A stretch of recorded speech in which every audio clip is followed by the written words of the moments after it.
Good afternoon, come on. 4 p.m. movement snackers, this is the call, this is the call. Sunday the 19th of April, it's 4 p.m. It's not crackerjack, it's movement snack. Nobody there, nobody heard that gag, I'll be able to use that one again. Hello Italy, hello Gosport, happy birthday Gosport. You know who you are. No, you were pipped to the post by Tuscany. Andrew?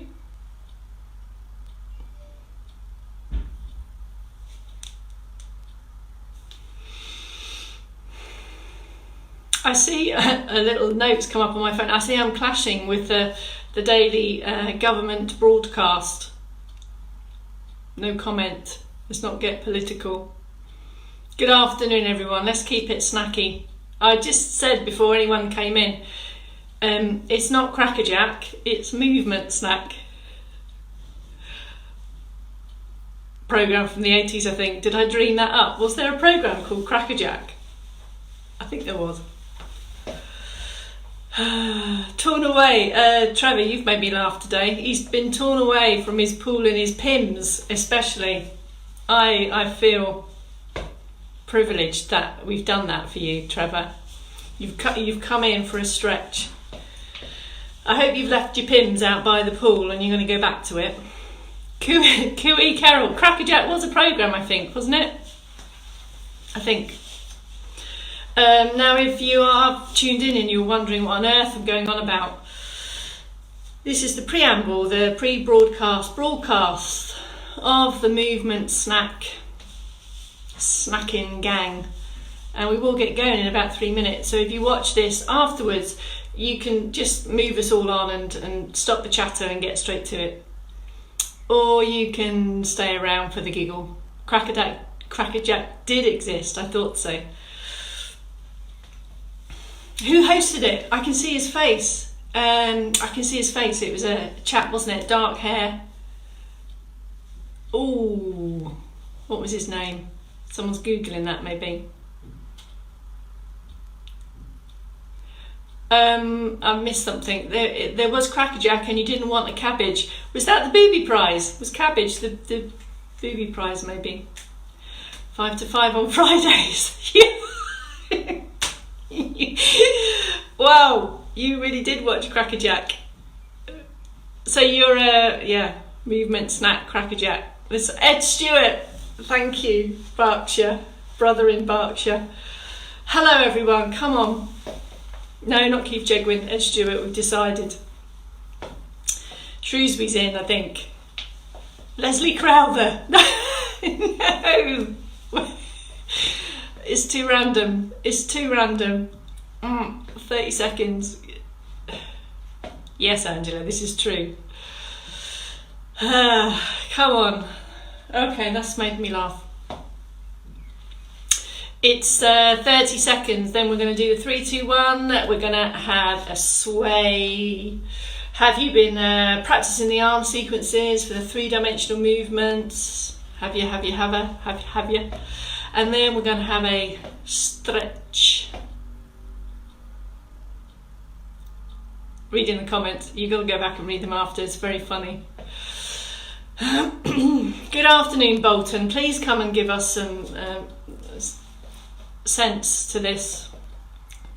I'm going to struggle to get you engaged with the stretch now. You're going to be thinking about crackerjack. And let's not even mention run around.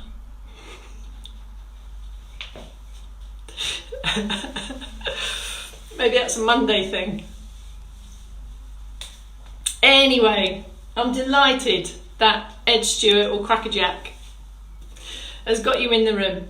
Whatever it takes, I'll do anything to get you back in here. 3, 2, 1. Good afternoon. My name is Bex Townley from Late to Life Training, and this is Sunday the 19th of April. This is the 4 p.m. movement snack. We did a mobility movement snack at 8 a.m. We did a more functional strength focus snack at noon, at 12 o'clock today. This is the stretching, calming elements of 3-dimensional movement for our last 10 minutes of the day. So pick your position, sit or stand. Let's dive straight in. As always, for the standing stuff, if you require, we're going to be doing some slow three-dimensional movements, so it will challenge your balance to a lesser or greater degree. So have some support at an appropriate height for you. Sturdy chair as always, pick and choose, have a look at the movement and then decide whether you want to do that in sit or stand. But to begin with, let's just draw a line under the day so far. Take up some support and let's take the circulation booster. So this is just to, yes, boost the circulation, but if you've been racing around doing stuff, then actually maybe do the reverse of that and call this the cool down. You can either ramp it up or calm it down depending how you move, and of course depending on your state of mind also. So we want some activity, we want to be active but relaxed, and just think about the posture, lifting, opening. When we talk about lengthening, it's here out of the hip so that we're not squashed in the middle, where as long as we can be here. Really deliberate with the footfall. Keep on the support if you need. Keep going that in stand. Bring in the alternating arm as and when you're ready. And in the chair, again, take a very deliberate hip walk forward. If possible, bring feet with you, or if feet are fixed for whatever reason, just shift it forward here. Lift again, everything's the same, lifting out. And even more importantly, to really activate the muscles around the buttocks here. And we're going to start with either some steady shoulder march, alternating. Allow the trunk to have a little bit of turn on that. Don't be too stiff. Take the hands, good. And then if appropriate, bring both in.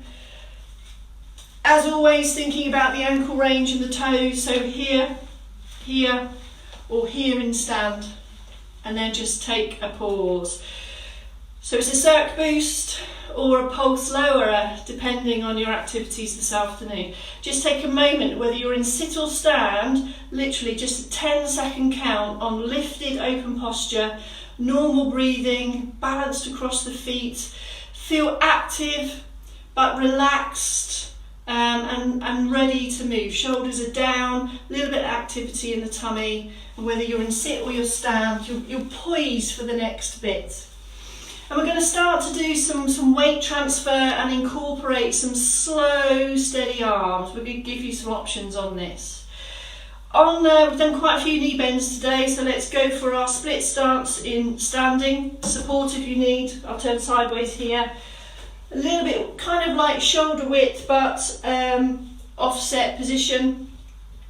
Tall and lifted, and it's just a shift of weight, just across the base of support, so your knees follow the toes, but keep everything that you've still had in the posture, and it's almost the slower and the smaller the better. Just feel that shift, feel that you're in control of that weight transfer. And it's the same in seated. If you can, take the same offset position. And now your weight shift, this is key, so make sure you're up here. Your weight shift is not only across the feet but the buttocks as well, to a lesser or greater degree, depending on the reasons why you were in seated. But it's definitely a shift. If I turn this way, it's a shift. I'm still tall, I'm not going down and up, I'm shifting forwards and back, a glide almost. Now that's the weight transfer. Let's add in the arms, and we've had lots of various options on this. So let's all do the same arm option today. So let's do our circular movement here. Now it can be one, it can alternate depending where your external support is, or it can be just close to a support with a little bit of hip touch here, just to give you a little bit of confidence if you need. You can leave the fingers behind if you want to, and just it's almost as if you're presenting your hands or presenting something imaginary. But can you see still how tall and lifted I am? And in seated it's the same here. And as you know, if you've been with us, there's various arm actions that we can do with that, but we've started to try a new one. which is called the waving the hands like clouds. Pick it up when you see it. If it's new to you, just have a watch, and you might want to take this one seated. It's going to challenge your balance. Pick it up when you see it. I'm just going to go through the stages. So there's the first one. The first one is we alternate the hands, hand in front, and the head doesn't move for the first level. And we just want to get in what the hands are doing. Can you see when it comes to the side, it sweeps down. My arms don't go behind me. Now that's not really doing what we want it to do. We want some head turn in there. So now I look at the hand, look back at me at that point, and the hand carries on. So now I've got a single arm, a head turn, and can you see that the significant bit here is not when I watch my hand, but when my gaze leaves my hand, but my hand carries on. So I'm aware what that arm is doing. I can probably see it out of my peripheral vision, but I know it's there, but it's still not doing what we want it to do. What we want to get to is that we have both hands moving at the same time. Then we have that complexity, that coordination that we're after from this type of three-dimensional movement. So we end up with this. And when I look forwards, my hand is already there. So at any point in time, I should have both hands moving. Both hands moving. And this one is quite good to do. If there's two of you, if you face each other, and you can, because you'll be able to see what the other person is doing, and you can say, your head stop moving, your hands stop moving, and you can do feedback to each other. Of course, if you can stop laughing at the same time. The other alternative is to do it to yourself in a mirror. Up to you. Should we just put in the sway?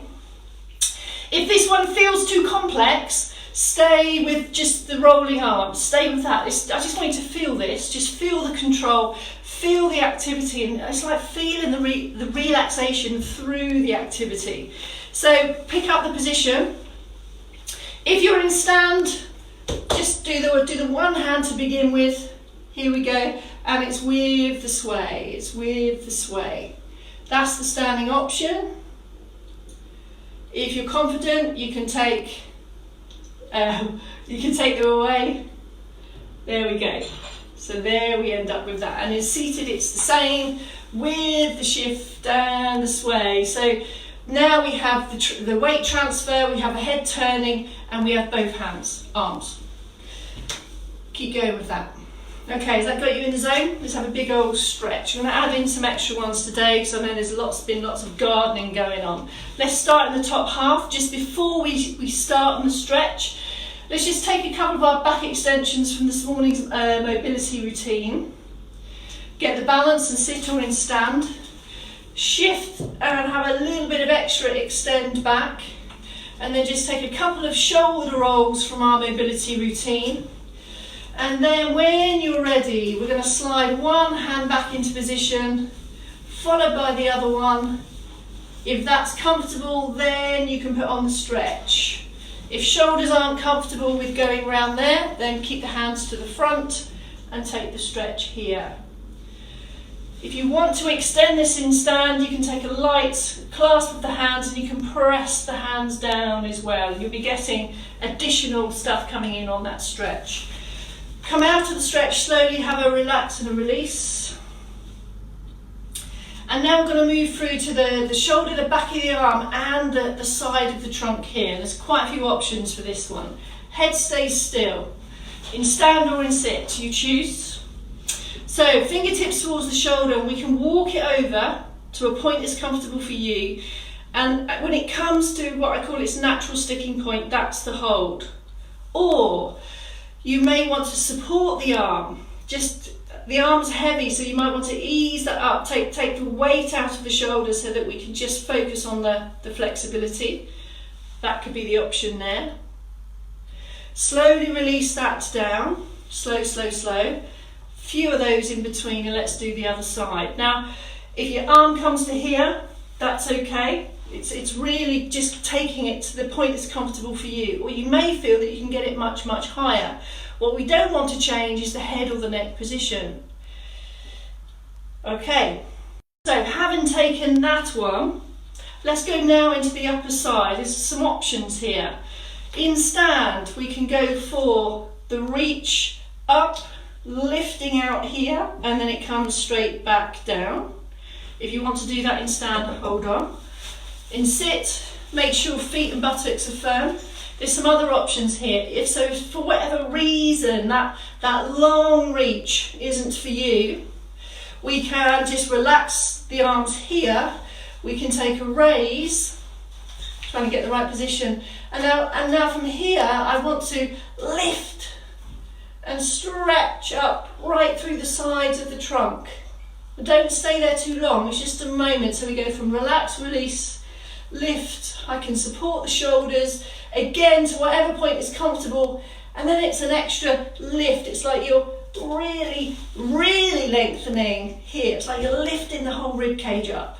But if you're happy to, go for that one. All right, have a release. Takes a while to find your way around these stretches, and when you're in the stretch position, just have a little pause, build up the time. But these ones where the arm goes high, it's just a couple of seconds and straight back out. How are we doing? Have a pit stop, have a relax. You can put in just an extra little sway or a little arm sequence if you want to in between these stretches, just to see how you feel. And now let's set up for the back of thigh.